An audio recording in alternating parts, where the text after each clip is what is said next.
Hi, I'm Lydia, here with Lydia. You guys want to introduce yourselves really quick? Hi, I'm Leighton, and I sing Lydia. Justin, I play guitar. My name's Matt, I play piano. Okay, so first off, you guys started tour yesterday, right? So, We started on Thursday. well, Thursday. It's like your second day of tour. So, based on your last show and like what you've seen just outside today, how do you think tour's gonna go? Hopefully like yesterday and today.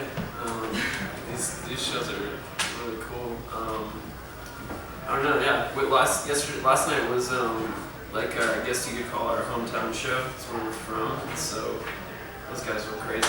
Hopefully it continues with that. Filled up room, sold out show. And the night before we played Tucson. We haven't played Tucson in years. You know, ever. Ever since we've been in the band. Never. Yeah. And that's, like 3-4 years or whatever. But we went to Tucson and we didn't know what to expect. And full room, like sold a bunch of merch, met a ton of fans. It was awesome. And then the home show and then the pre-sale for the show is off the chain. So it's starting out great. We're real excited about it. I don't want to hear it. I hope it continues going well. Yeah.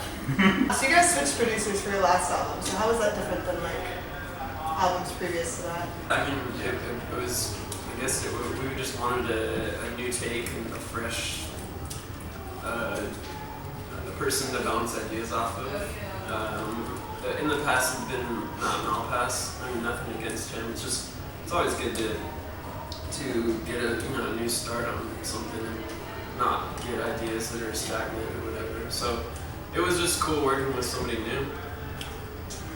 Colby is the guy who produced it. He's awesome.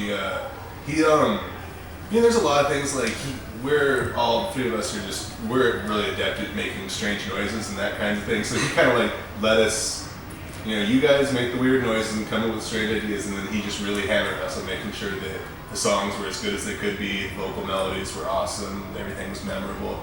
Super structured. Yeah, he was good though. Yeah. It's like, energetic guy. What's up, Colby?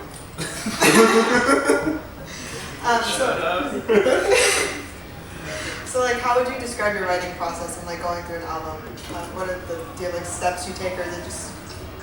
We all kind of just have some studio stuff at home and kind of produce music and write songs and send them back and forth, and we don't really sit down together and like write songs. We just kind of come up with ideas and send it back and forth, and then it turns into a record.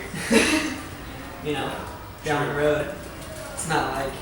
For the most part, he'll come in with 6 to 10 songs in our, we write a whole bunch of songs and decide these ones are good, these ones suck. And so he'll come in with most of them and like, let's do these things, and then we'll fill out, 3 or 4 more each, and then we'll all decide and think at the end of the day, there's not like ego involved. Nobody's trying to like make sure that they have enough parts. We're just trying to make sure that people like our music. It's the most important. What made you guys want to become musicians? Like, first thing you can remember, you're like, wow, I want to be doing this. What do you got? I would have to say, I'm from a really, really small town, and there was nothing ever to do there. And like bigger bands from not even bigger bands, but like Phoenix bands, like when they, like a lot of the bands that came out of Phoenix, like before they were big, when they were local bands, they would come up to like my small 5,000, town, super small town called Snowflake, Arizona, and I was in junior high and there was nothing to do, so everybody would go to the shows, and then it just kind of, for me, small town, nothing to do, liked music. There you go. How about you? I remember seeing Jimmy Eat World play. If you don't, I know that's super specific, but I was watching them play that at America West Arena, Phoenix. I was like, I want to do this. And then like 2 years later, when I was 16, I got a job doing parking. I was parking cars in a dirt lot for a Renaissance Festival, and I decided I never want to have a real job again. I did not know you had that job. It was rugged.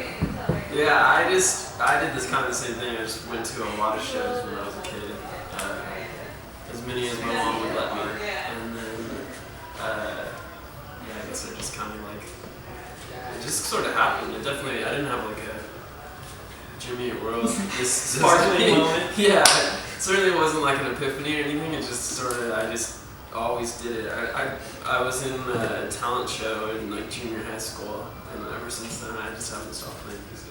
How do you think you guys, like your sound has grown since like albums previous, and how would you describe it now? I think it has a lot to do with just different people involved, which I really like. That it's kept it like fresh and not get like boring or anything. And I think just having different people to bounce ideas off of and whatever has helped it change and evolve and keep growing. Like whatever Lydia keeps doing. It just keeps changing, which is cool. I like it. That's like how I prefer it. I don't really like it when it's just gets to this same like formula of writing a record, and then like it's just I like being thrown curveballs every once in a while. Yeah. It's pretty nice that you can sit down and listen to all of our records and none of them sound. It's like it's pretty crazy. They don't sound. We strive for such. Yeah, it's cool. We make sure that. Okay. But on the other hand, we don't like. I just try to let what's gonna happen, and not. You can't force stuff to happen. Alright. So I'm genuinely curious. Where did your band name come from? Knocking on the ballpark.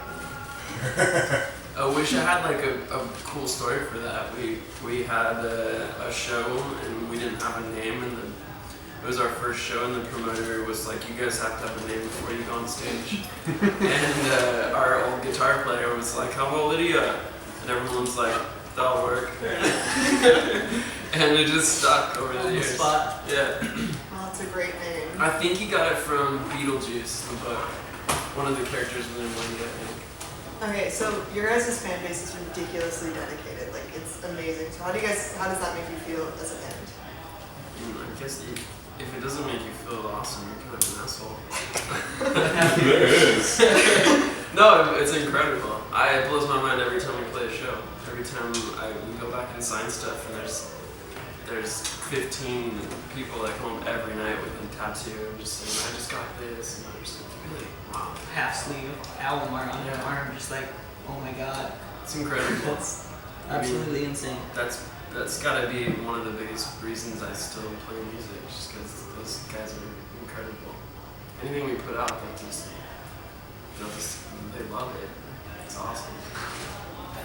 What advice, or what's the best advice you could give to someone who's like aspiring to be a musician and be doing exactly what you guys are doing right now? College. I'm just kidding. It's a rough job to have. I'm not gonna lie. If you're gonna do it, you're gonna do it. You know, like the three of us, we would be doing this no matter what. We would be figuring out some way to do something like this, no matter how miserable or happy we were doing it. If you got the itch, you're gonna do it, and if you don't have the itch, you're gonna give up. Yeah. Because it's not easy. It's definitely not easy. Yeah. All of our friends and family think that we go on vacation for a month and a half. I'm just like, I wish. I don't get sleep. We're constantly loading stuff. We love it. We live for it. You know, I can't imagine doing anything else. All these people love our songs. It's mind blowing. If you're gonna go for it, go for it. Don't half-ass it, you know. It takes a long time. We've all been playing for a long time.